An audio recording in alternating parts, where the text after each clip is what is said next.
ससुरवो में जाई हमारे के चहबू। अच्छा कि भले बन जाइबू केहू के मेहर माल तू हमारे रहबू। कि भले बन जाइबू केहू के मेहर जान तू हमारे रहबू। का बुझलू? बुझाता।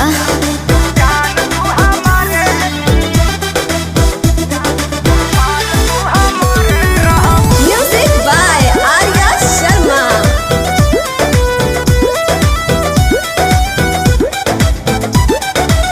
छूटिया दतिया बितला की रतिया पिया जिया हमरो जुड़ई है हो। हमारे छुअला तोहरो खजानावा देखी सजनवा खुशी आई है हो। अत जाए दो तू मत टेंशन लो।